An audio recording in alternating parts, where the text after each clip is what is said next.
Assalamu alaikum wa rahmatullahi ta'ala wa barakatuhu. Barkanku da jimirin ƙara kasancewa da mu a daidai wannan lokaci kuma a wannan tasha tamu mai albarka wato Mikiya 24. Inda a wannan bidiyon namu na yau mun zo muku da sharshin shirin fim ɗin labari na wanda aka saba kawo muku a kowanne sati da misalin ƙarfe 8:30 na dare. Don haka idan wannan ne zuwan ga na farko wannan tasha tamu mai albarka, kada ka manta da alaman nan ta subscribing, sannan kada ka manta da alaman ƙararrawar sanarwa domin sanar da kai da zarar mun ɗora sabon bidiyo, sannan kada ku manta da alaman liking. Mun gode. Ba tare da ɓata lokaci ba za mu shiga cikin bidiyon namu gadan-gadan, inda za mu fara da jaruma Maryam tare da mijinta Al-Amin. Idan ba ku manta ba, cikin shirin da ya gabata na wancan satin, mun ga inda maman Maryam ta ɗauki ƙanin Maryam suka tafi gidan Maryam da ke garin Abuja wato gidan Al-Amin mai nasara, inda ta je ta samu Maryam ta yi mata kaca-kaca duba da irin labarin da take ji kan cewa Maryam tana nema ma mijinta aure da kanta, inda hakan ya ɓata wa maman Maryam rai matuƙa, domin hakan ne yasa ta je har gida ta yi wa Maryam ɗin faɗa. To amma Maryam ɗin bata ji wannan faɗa na mamanta ba, hakan ya sa maman Maryam ta bar gidan Maryam ɗin cikin fishi, domin kuwa ba yadda Al-Amin mai nasara wato mijin Maryam ɗin bai yi da maman Maryam ta haƙura ta zauna ko kuma a kai ta gida ba take amincewa. Hakan ya sa maman Maryam ta ɗauki ƙafa ta fita ta tafi ta je ta hau motar ta a tasha.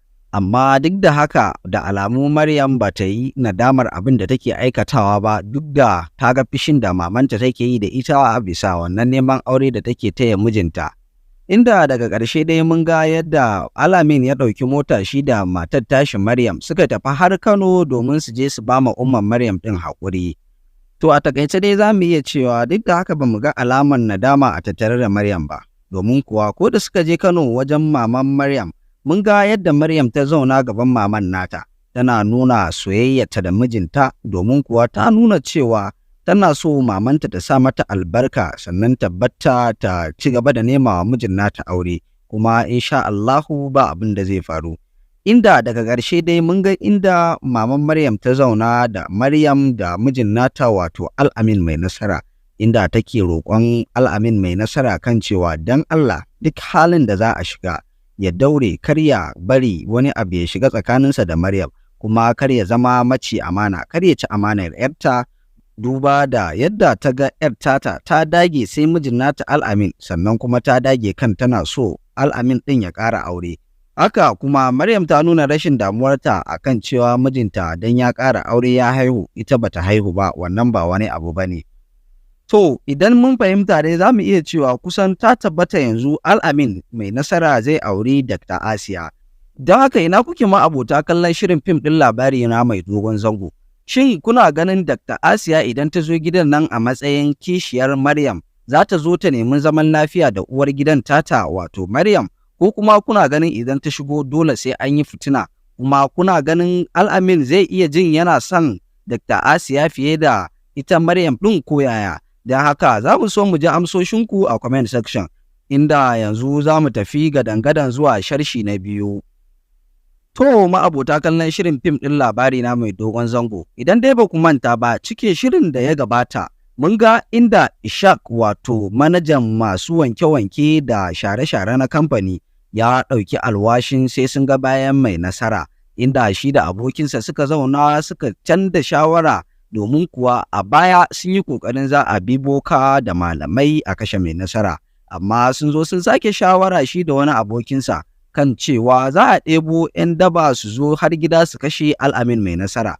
Inda a wannan bidiyon da muka gani na wannan makon mun ga inda 'yan daban suka zo suke jiran umarni daga shi Ishaq ɗin.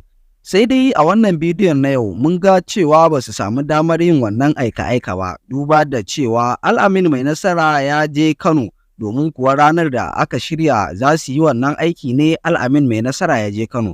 To hakan dai ya nuna inda Al-Amin mai nasara yau ranar yana gari da za su yi aiki a wannan rana. To amma sai aka yi rashin sa'a Al-Amin mai nasara yana Kano. Shin abin tambayar a nan, kuna ganin cewa Ishaq yana da zuciyar da zai yadda a kashe mai nasara har lahira, ko kuwa dai kawai kuna ganin zuwa sati mai zuwa zai fito da wani tsarin nashi na daban, domin kuwa duba da irin yadda muka ga Ishaq kamar yana tsoron yin wannan harka. Don haka shi ma dai za mu so mu ji amsoshinku a comment section, inda za mu ji ra'ayoyinku daban-daban domin ganin yadda dai za ta kasance a wani bidiyon namu na gaba mai zuwa. Insha Allahu mun gode. Don haka duka dai a nan muka kawo ƙarshen wannan bidiyo namu mai albarka. Sannan kada ku manta da alaman liking da kuma subscribing a wannan tasha tamu mai albarka.